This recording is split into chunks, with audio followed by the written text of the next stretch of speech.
Hi, everybody. I could not be more excited to be here talking with my counterpart over in Demand Gen, because one of the things that we see happen all the time is there's this gray area between sales and marketing. And we hear a lot about the fact that often they're against each other, or they're in opposition, or they're operating in silos. But the reality is there is some actual gray area between these two roles. And unless you identify what that gray area is and why it exists, you're always going to have friction between these two teams.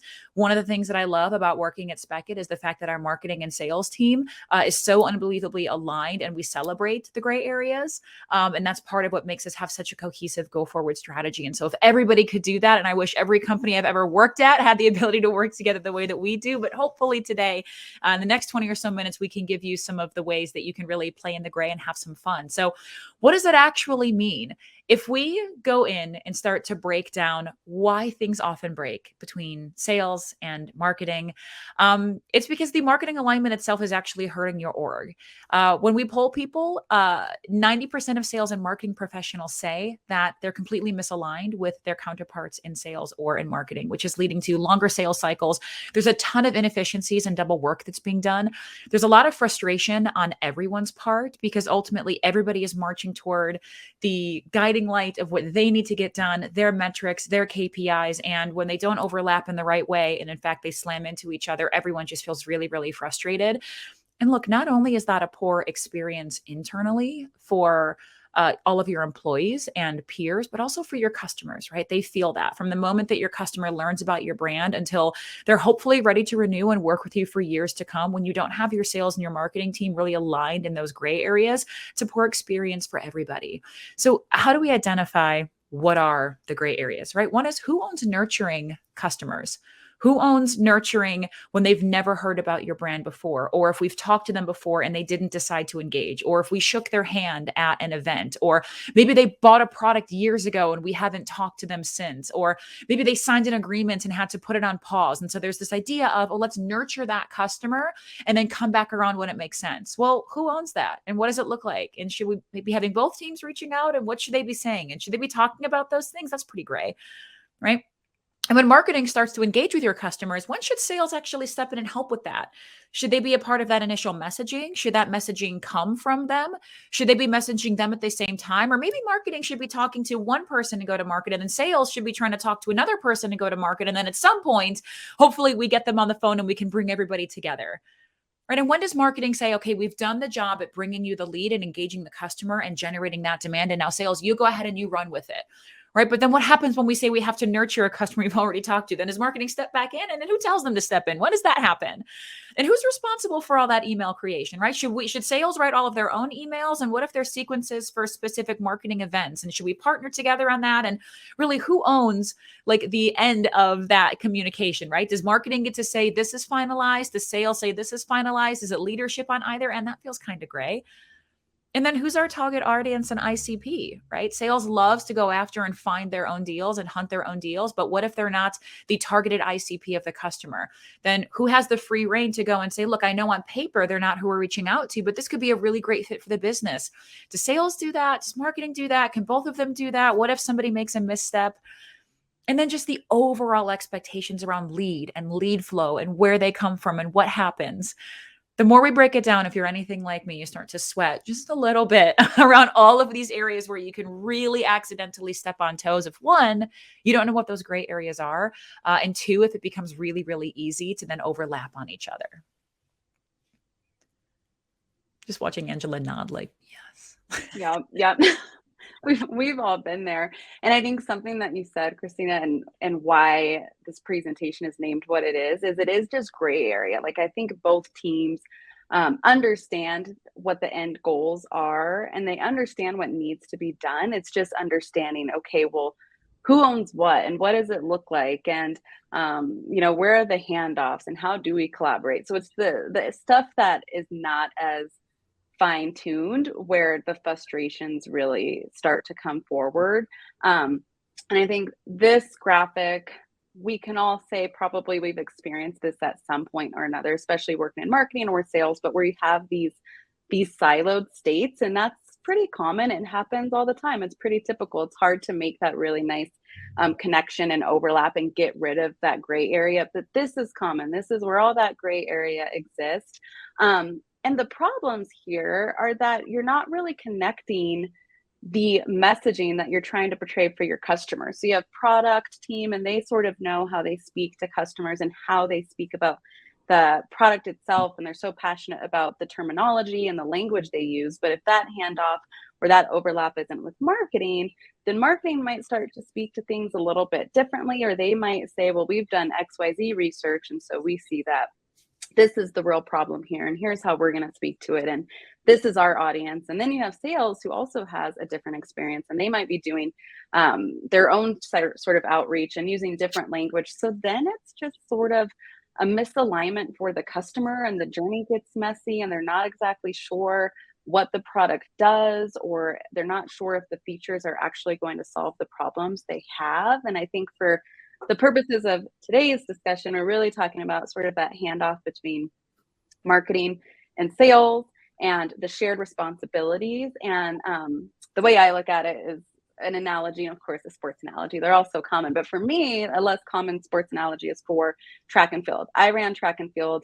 I ran sprints. I ran relays. And so I understood the importance of a good baton pass and a handoff, and how a poor handoff really could just lose you the race. And it's such a quick moment. It happens so quickly that people don't even really notice how much practice goes into getting that handoff really smooth and really secure. You don't want it to be loosey goosey. You don't want a really, you want to have confidence that in that handoff. And you also want to make sure you're staying on course. So if at any given point, marketing and sales, you align on one thing, and then all of a sudden something changes, maybe with the marketing campaign, you make a quick pivot, you're working in a really nice agile marketing environment, and you start to go off course, the sales team is still there waiting for that baton in the same way that they practiced it. So unless there's a really clear communication there, that baton pass isn't going to happen. You're going to be elsewhere, and they're going to be standing there with the hand back, kind of waiting for it. So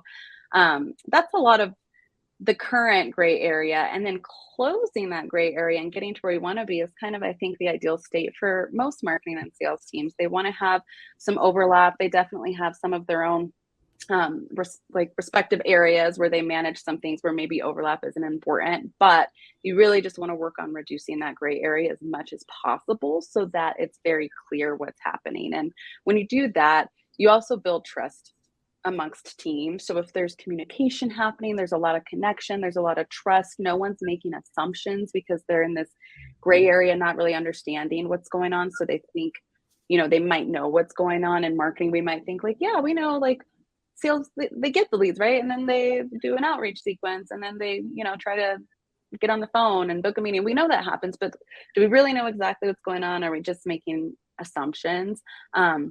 So the more teams can know about each of these areas and understand exactly what's going on in those areas, and even very at a tactical level what's going on, the more that you can shift gears with each other really quickly. And that's where a lot of the impact comes into play. Anything to add, Christina, to any of that?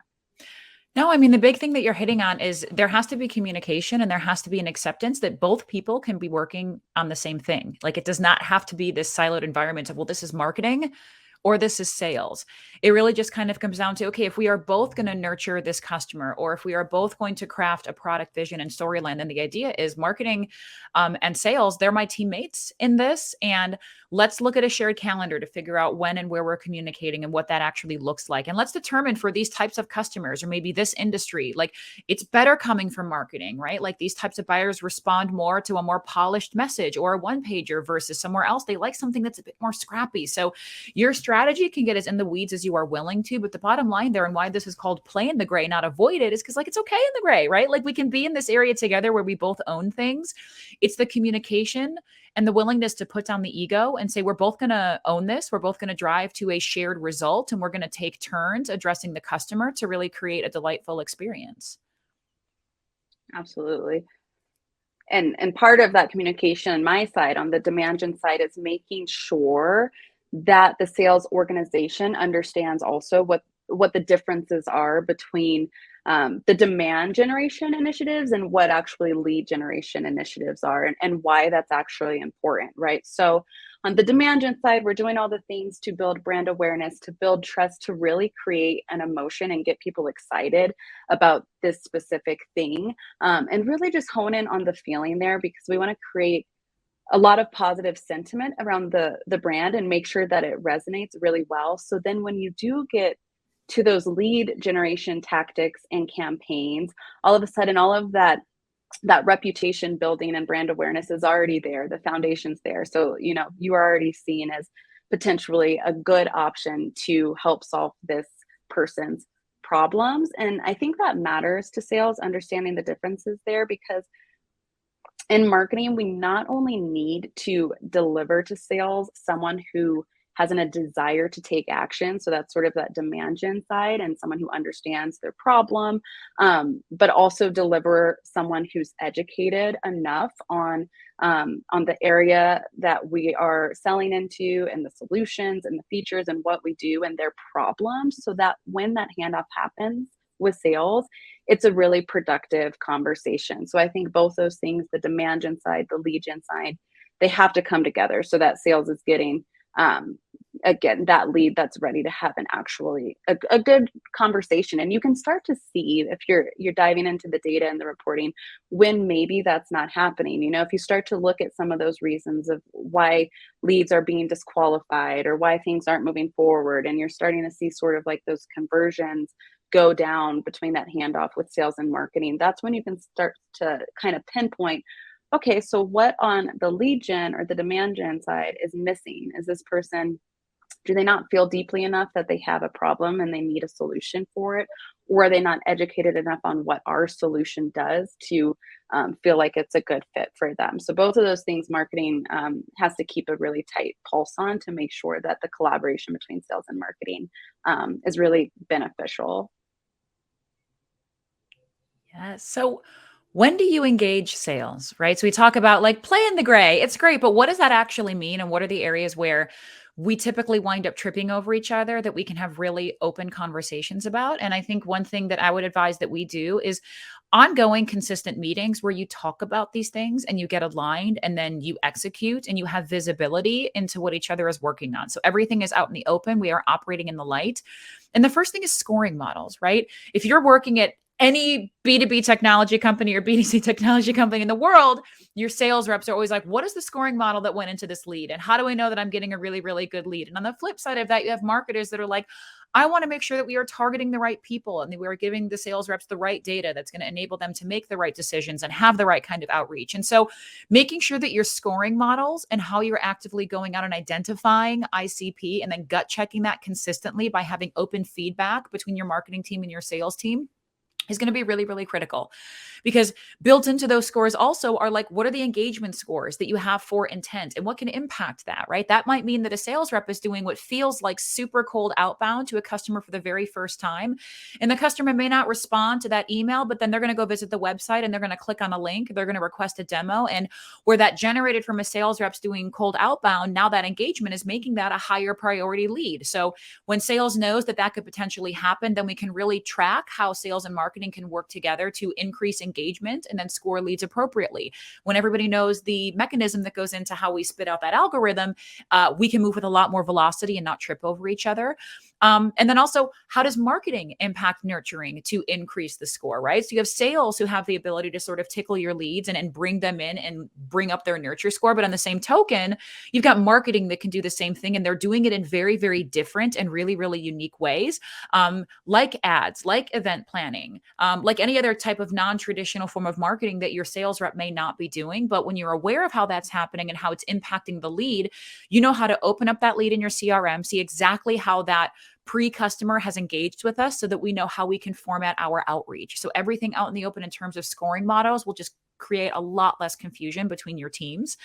And also hot leads.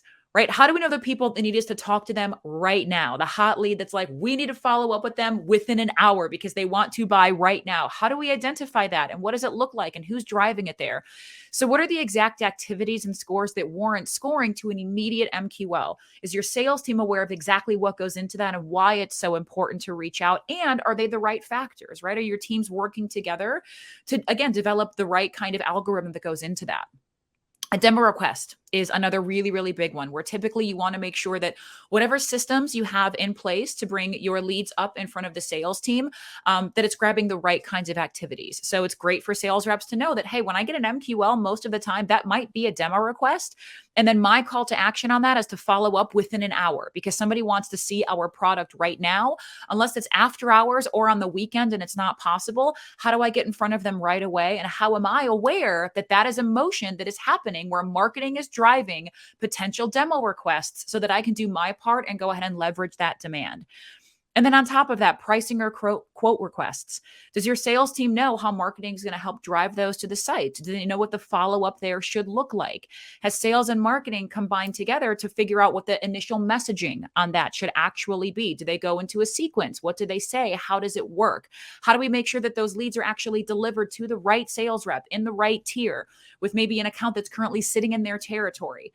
Right? When you open up the keys to the kingdom and you allow everyone to understand exactly what it means when we say, hey, you just got a hot lead, and we don't have to explain the mechanism every time, now we can move with faster velocity. And then also just your cost per lead, right? So how much does that lead cost? And then what does that warrant in terms of the follow-up? So a higher cost lead could be something where we went to an event or we sponsored a booth or we put up a billboard or we did a radio ad or something that, or maybe we poured, $100,000 into pay-per-click on LinkedIn or whatever it may be, right? Where we know we're getting these leads in the door that have a high cost associated with them. So then do we have the right sales motion that is going along with that? So when you have a really high cost lead, who do you get that in front of? And what does the messaging look like? Do your high cost leads go to BDRs to then move to AEs, or do they go directly to the AEs? And if so, which AEs? Do they understand why they got that lead and the fact why it may have bypassed a different process in the system? So again, all of these things where suddenly your sales rep is going to see a lead sit in front of them, understanding where it came from, why it got there, and what their action is, all the way down to the timing and the messaging. If you can streamline that and scale that, your sales and marketing team is going to work together really efficiently. Angela, did I miss anything there? I feel like that was a meaty one. That was, and I thought it was great. I thought you covered it all. And then just a follow up to that to kind of even put it more in a visual. Thanks to Drift for their beautiful visual that also uses our brand colors. You can sort of see what this journey would look like from the point of brand awareness and all of the activities that go on there to the lead nurturing and how do we get someone educated and ready to talk to sales to finally they're qualified, they're talking to sales. What happens during that entire motion before they become a customer? And if they don't become a customer, what happens afterwards? At what point do they get passed into some sort of automated nurture? At what point do they basically become recycled and go back and start from square one? But if everyone can understand marketing and sales, what that looks like and what it looks like, to Christina's point, at what for a hot lead, for a very expensive lead, for the various type of leads that you get. If everyone has a clear understanding there, then it helps you to understand, okay, this lead disappeared, but now marketing's telling me 6 months later, we're going to run this sort of like close loss campaign. And this is what it looks like. But I talked to that lead 6 months ago. So now how do I talk to them? So just understanding what that journey and that mechanism looks like puts everyone just basically in a clear understanding of what they should be saying at any given time to the prospect when that handoff does happen. Yeah. And then it comes down to credit, right? Dare I say attribution, which is one thing that often can get folks in a room really, really up in arms, which is who actually gets the credit for that lead and that closed one deal. And what if you wind up in a scenario where you see that all of your quality leads are all of the ones that are attributed to marketing? Well, then sales winds up feeling like their feelings are a bit hurt from that because it looks like they're not going after targeted leads. Or maybe you have a situation where it's vice versa, where sales says all the leads I get from marketing are really, really crummy and all the ones that I source myself are really, really amazing. And so there winds up being this real finger pointing culture, where, I mean, my belief that I know that we share really here internally at Spekit is that in an ideal world, marketing has touched every single one of our leads, right? In some way, shape, or form, we have gotten the brand in front of everybody before we're able to reach out to them, so that we're working together to try to turn those cold leads into warm leads, regardless of how we're interacting with them. So the idea here isn't really about who gets credit. Now, why credit is important is because you want to make sure that you don't have something broken within go to market where maybe the messaging isn't resonating or you're not reaching out to the right people. But at the end of the day, attribution can almost be a hero metric that can distract you from actually looking at the real things that matter, which is our messaging right? Is it to the right people at the right time? Are we asking the right questions? And are we getting them in front of the right people internally when we need to? So just the idea here is that there's rarely a single source of attribution. Everyone knows that you have those leads in your system where 4 years ago, a sales rep who's no longer a organization called them one time and it went straight to voicemail and they didn't leave one. And then we saw them twice at 2 events 2 years later. And then 3 other AEs reached out. And finally, they attended a webinar. Marketing says, that one's attributed to us. And it's like, well, that one's a team effort, right? And it vice versa, right? Where sales says, well, that one's ours. Like I was the one who went there and I hunted them down in marketing. He's like, well, yeah, but they attended these other 6 things and they went into the website to get a demo request after we did a nurture campaign. So there's rarely a single source. And the more that you spend time trying to figure out who actually gets the credit, the more you distract from the real work that needs to get done, which is how do we find a way to tap every single person that we want to before we have sales actually engage with them? So an easy way to go about this is split the goals really, really evenly, right? If you're like, okay, we want to drive $10 million of pipeline this quarter, then we are going to aim for sales to bring in 5 million. We're going to aim for marketing to bring in 5 million. And every single week, we're going to check in and see how that's going and what the pipeline looks like and what tweaks we have to make. But at the end of the day, if we wind up driving 10 million in pipeline and it's 6 and 4, doesn't matter, right? Because your team is working together. So the idea there is we are totally sharing the burden of bringing in the demand and then working together to make sure that no matter what, we hit that fully as a team and we compensate when one side is having a really, really difficult time, right? And focus on revenue and focus on delightful experiences. There's nothing worse for a customer than when they're getting tapped by marketing and then they're getting tapped by sales. And then there's a BDR randomly reaching out and then they get something in the mail and then you're flagging them down at an event and they're like, these people just will not leave me alone. Like that's not the experience that you want, is where you can just tell that the internal teams are fighting over each other. And then keep in mind too, timeline can make a difference. There's so much evolution that happens in our industries year over year. Are you reaching out to people at the right time for when someone in their industry and their position based on their fiscal year is going to buy? And is your messaging resonating with them? So are you sending them messaging right now or inviting them to events about next year's planning when they just started their fiscal year because you don't know when their fiscal year is and now you're sending them messaging that isn't aligning? So making sure that you have the right timeline for your communication and you're sharing the knowledge on that one. Again, it's not about credit for who is bringing in the demand. It's, are we doing it the right way and working together as a team for one unified customer vision? For sure, for sure. And I know that's a lot of information. So now what happens if you're working in an environment where you feel like sales and marketing are disjointed, they're just not aligned? What can you do next? Sort of that graphic from Drift coming back into play in a more expanded view.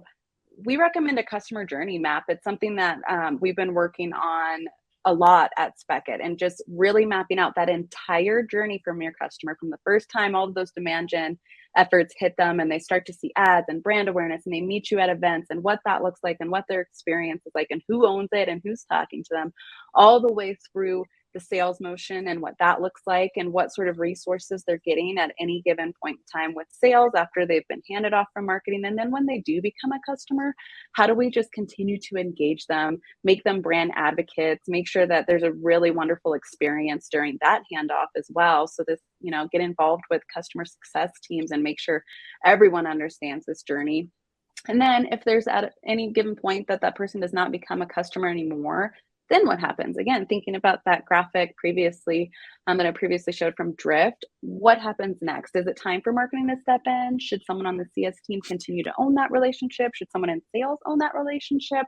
So just understanding what that looks like, and then making sure that you take time to go back and reevaluate, because like Christina mentioned, things are changing all the time in our industry.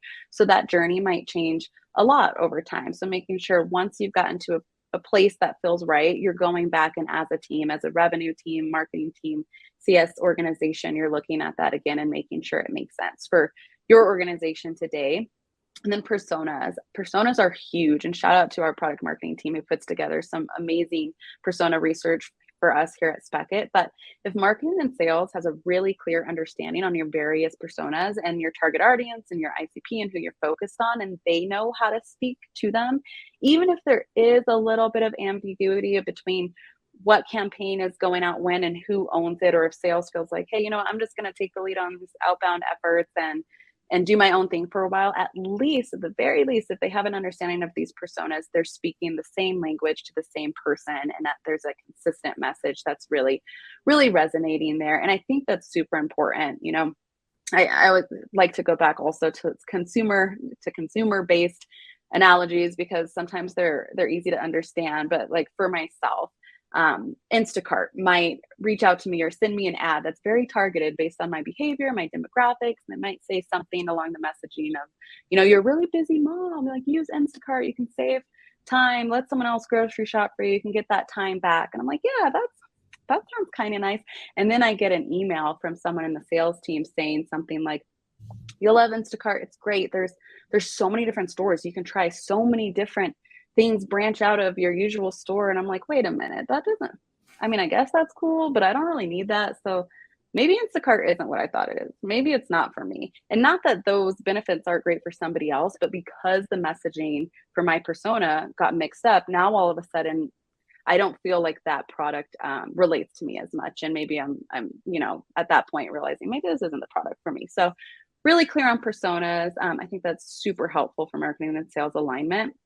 And then just asking yourself, what are the 3 greatest areas of friction right now between sales and marketing, and actually getting out there and communicating with your sales team and hearing from them, what are your biggest areas of friction? Maybe they're different than mine, and how can we get together? Open communication. I think a lot of that gray area that causes frustration is because we don't know who owns it. So we don't have a place to start. We don't know who to go out to, but get your teams together, collaborate, and that way you can have fun in the gray area, and it's not just an area of frustration. I know we're close, are almost at time. Christina, anything on that slide to add? No, it was beautiful. Thank you. Yeah. Now, wrap it up with a plug. Yeah. Spekit.com, you guys. I have to plug our product because actually it's a really big reason why our sales and marketing teams can collaborate so well internally, is because we use our own tool. And so we have information where we need it at all times, really easy to digest. If I'm not really sure on a sales process, or I'm not sure about follow-up, I can pretty much find anything that I need to at any given time in Spekit. So check us out, Spekit.com. Thanks, everybody.